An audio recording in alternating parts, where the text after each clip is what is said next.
हाँ जी दोस्तों, क्या हाल है, क्या हाल है, क्या हाल है। I hope you are all doing really really well. दोस्तों, ये एक बहुत इंपॉर्टेंट वीडियो है। उम्मीद है आप लोगों का सीए फाइनल का एसएफएम का पेपर अच्छा गया होगा। कुछ कमेंट्स मैंने देखे पर कैसा था मैं अपने तरफ से नहीं बताऊंगा। मैं आपको बताता हूँ, पेपर आपका इजी गया तो इजी था, पेपर आपका डिफिकल्ट गया तो डिफिकल्ट था। बस इतना ही मानना हम पसंद करेंगे, इससे ज्यादा हमको जानने की जरूरत ही नहीं है। दोस्तों, पेपर आपका चाहे कैसा भी गया हो, मैं आपको हर बार ये समझाता हूँ, हर वीडियो में ये समझाऊंगा, ताकि हर बार आपको ये जो सुनने की जरूरत है ये आपकी पूरी हो जाए कि भैया, हर पेपर अपने आप में एक बैटल है। कोई बैटल आप जीतोगे, कोई बैटल आप थोड़ा सा कम अच्छे से जीतोगे, कोई बैटल थोड़ा खराब भी जाएगा, पर that will not impact your overall war. The bigger game is that you have to keep fighting your battles, and the next battle that you are going to fight is your CA final audit. तो दोस्तों, मेरी बात ध्यान से सुनना। Audit एक ऐसा paper है, किसी बच्चे ने कमेंट पे कहा सर आप डायरेक्ट टैक्स की जगह ऑडिट भी लेते तो अच्छा होता। तो पर दोस्तों सुनो, ऑडिट एक ऐसा पेपर है जिससे मेरे को इतना डर लगता था। मेरे सीए इंटर में मेरे सारे सब्जेक्ट में एग्जामिशंस थे, लेकिन मेरा एक सब्जेक्ट ऑडिट था जिसमें 40 आया था। मेरे सीए फाइनल में मेरे को सारे सब्जेक्ट में एग्जामिशंस थे, एक सब्जेक्ट ऐसा था ऑडिट जिसमें मेरे को एग्जामिशन नहीं आया, क्योंकि सर मेरे को वो चीजें उतनी, जबकि मेरा स्टैट्यूटरी ऑडिट में 3 साल का एक्सपीरियंस था, फिर भी वो चीज नहीं हो पाई।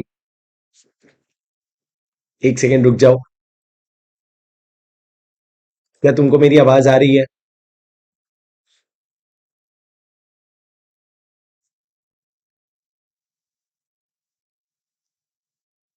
रुक जाओ, क्या तुमको मेरी आवाज आ रही है?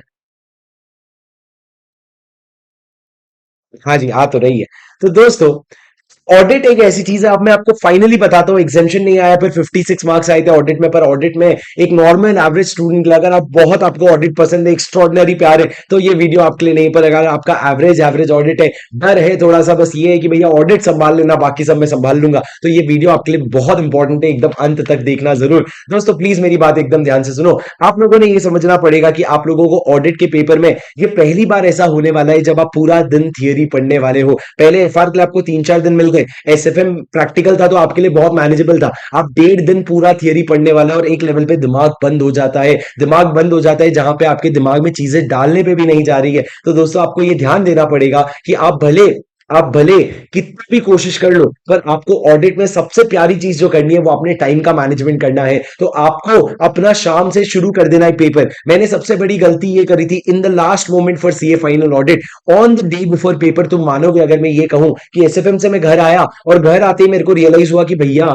शुभम, तूने जो बुक ले रखी है उसमें तो तेरा 1.5 दिन में रिवीजन नहीं होने वाला, और अब लास्ट मोमेंट पे क्या करेगा। मैं एक्चुअली बाहर गया और मैंने एक दूसरे ऑथर का क्वेश्चन बैंक लेकर के आया, और उस क्वेश्चन बैंक से मैं क्वेश्चन पढ़ रहा था, और उसका कॉन्सेप्ट जो आंसर है वो मैं उनकी मेन बुक से पढ़ रहा था, क्योंकि वहां पे मेरी मार्किंग थी, वहां पे चीजें हाईलाइट कर रखी थी, वहां पे स्टिकी नोट्स लगा रखे थे। तो दोस्तों, ये प्रॉब्लम मैंने फेस किया, पर लास्ट मोमेंट में मेरा बुक शिफ्ट करना जरूरी था मेरा, क्योंकि मेरे पास जो पेज बुक्स थी वो कुछ 500-400 पेज की बुक्स थी, वो उतना नहीं हो पाता 500 पेज की बुक्स। तो दोस्तों, आपको अभी मैं बुक शिफ्ट करने नहीं बोल रहा, पर मैं आपको आपकी गलती, अपनी गलती से ये समझाना चाह रहा हूं कि आपके पास एडिक्वेट अमाउंट ऑफ पेजेस वाला बुक्स होना चाहिए, क्योंकि अल्टीमेटली भैया उतने ही रिवाइज होंगे। अब उसके बाद दोस्तों, कैटेगरी एबीसी के हिसाब से जाना है। जिस भी फैकल्टी को आप ऑडिट के लिए फॉलो कर रहे हो, उस फैकल्टी के एबीसी एनालिसिस के हिसाब से जाओगे, लेकिन एबीसी का बिल्कुल भी मतलब ये नहीं होता है कि ए कैटेगरी से क्वेश्चन आएगा, सी से नहीं आएगा। आपको ए कैटेगरी के क्वेश्चन खुद से करने हैं, कोशिश करके बिना रिविजन वीडियो देखे, ताकि आपने जो भी पढ़ा वो आपके दिमाग में रहे और आप वो एग्जाम में ढंग से लिख सको।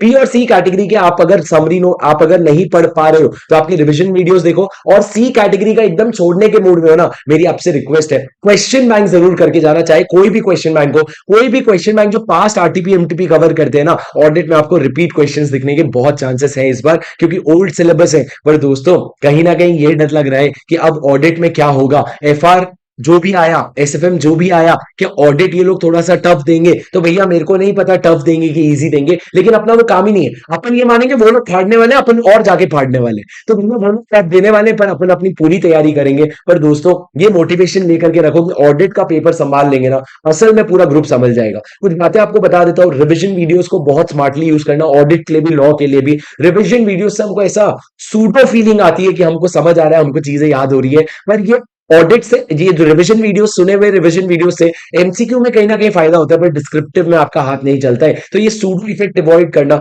जो आपका क्रीम आवर्स है, जैसे कि कल सुबह 7 से लेके शाम को 5 बजे तक आपका क्रीम टाइम है, परसों का पूरा सुबह वो आपका क्रीम टाइम है, उसमें रिवीजन वीडियोस मत खोलना। कल रात का जो अनप्रोडक्टिव टाइम है, आज रात का जो अनप्रोडक्टिव टाइम है, उसमें कुछ चैप्टर्स आप रिवीजन वीडियो से जरूर कर सकते हो दोस्तों। 1.5 दिन का पेस बनाना बहुत जरूरी है। आज की शाम अगर आपने किसी भी गलती से अगर उसको बर्बाद किया, किसी भी गलती से, तो ये शाम आप रिकवर नहीं कर पाओगे। ऑडिट में सबसे ज्यादा इंपॉर्टेंट है कि आप अपना पेस बना करके रखो। आपको किसी भी क्वेश्चन का राइटिंग प्रैक्टिस नहीं करना है, लिख करके नहीं देखना है भैया। जो कर सकते थे कर लिए, और अगर कोई प्रोविजन हिंदी में समझा सकते हैं तो उसको इंग्लिश में लिख ही लेंगे। इतना भी बेड़ा गर्क नहीं है अपना, ही अपने को पता है। और दोस्तों सबसे लास्ट में ये कहूंगा फिर से, जो मैंने ऑलरेडी कहा आप लोगों को, कि आप लोगों ने क्वेश्चंस पे ध्यान देने हैं, जरूर देने हैं। ऑफ कोर्स आप किसी ऑडिट के फैकल्टी को फॉलो करते हो, वो अदरवाइज बोले तो उनकी बात, subject to any faculty of audit who be follow, वो भी करेंगे, वो सच है। बट मैं ये नहीं बोल रहा हूं not with standing anything content, नहीं, मैं आपको बोल रहा हूं उनकी बात सुन लेना। पर मेरा ये मानना है कि मैं as a student question bank को नहीं छोड़ता, क्योंकि ऑडिट में आने के बहुत ज्यादा चांसेस है। ये मेरा ओपिनियन है, ठीक है। डर जरूर जरूर जरूर लगेगा ऑडिट से राजा, पर इसका मतलब ये नहीं है कि ऑडिट मैनेज नहीं हो सकता। मैं आपको ये बता रहा हूं as a student, not as a teacher, as a student बता रहा हूं, मैंने किया है और होता है। अगर आपके कुछ चैप्टर्स बचे हुए भी हैं, अगर आपने कुछ गलतियां कर भी रखी है, वो सब गया तेल लेना। अभी आप शाम को 5:30 बजे, अभी आप 7 बजे से लेके पढ़ना शुरू करो, और धीरे धीरे हौले हौले बस चलते जाओ। The most important thing is that you keep walking, you do not stop, you do not get distracted. Sir खड़े होकर के पढ़ो, सुबह जल्दी उठ करके पढ़ो, पूरे दिन पढ़ो, लेकिन ये समझ लो, अगर 1.5 दिन पढ़ लिए भाई, तो दोबारा ऑडिट की शक्ल नहीं दिखेगी। पर अगर ये 1.5 दिन में कुछ भी हल्का हुआ, तो भैया ऑडिट की शक्ल देखना बहुत डिफिकल्ट, ऑडिट ऑडिट से छुटकारा पाना बहुत डिफिकल्ट हो जाएगा, जो बिल्कुल भी नहीं चाहिए। मैं बता रहा हूं, जिस दिन मेरा सीए फाइनल का रिजल्ट आ रहा था ना, मानोगे मेरी दुआ ये थी भगवान से कि भगवान मेरे को कुछ भी करवा देना, बस ऑडिट में एग्जामेशन दिला देना, मेरे को ऑडिट दोबारा नहीं पढ़ना है। और तुम कहते हो सर टैक्स नहीं ऑडिट पढ़ा लेते। पर दोस्तों, तो आप लोग जरूर जो है आराम से ऑडिट कर लो, लॉ की चिंता मत करो। ऑडिट का पेपर खत्म होते ही शाम को मैं आऊंगा आप लोगों को लॉ का 1.5 डेज प्लानर, आपके लॉ का पूरा स्ट्रैटेजी, आपके लॉ के सारे रिवीजन वीडियोस है, आपका मैराथन शाम को, सब कुछ लेकर के लॉ के सारे रिसोर्सेज की तैयारी मैं आज और कल में कर लूंगा। तब तक आप ऑडिट संभाल लो, आप ऑडिट संभाल लो, लॉ मैं आपको संभाल के दे दूंगा, ठीक है। I hope this video was helpful for you. In the comment please let me know, audit में मार्क्स की कोई उम्मीद नहीं है, बस कमेंट में नीचे लिख के जाओ, I will give my best in my audit paper. बस इतना दिल से आने दो भैया, अपना बेस्ट देने की जरूरत है। पेपर आसान आया तो क्या पता भैया एग्जामिशन के ऊपर आ जाए, तो बस ये लिख के जाओ, I will give my best in this audit paper. और दोस्तों मैं मिलता हूं आपसे बहुत ही जल्द अगले वीडियो में। 7 PM को हमारा मैराथन होने वाला है ऑडिट के पेपर के बाद। तब तक अच्छे से पढ़ लो और ऑडिट का पेपर फाड़ के आना, अच्छे से लिख के फाड़ के आना, ठीक है। This is your CA buddy Shivam Singhal signing of.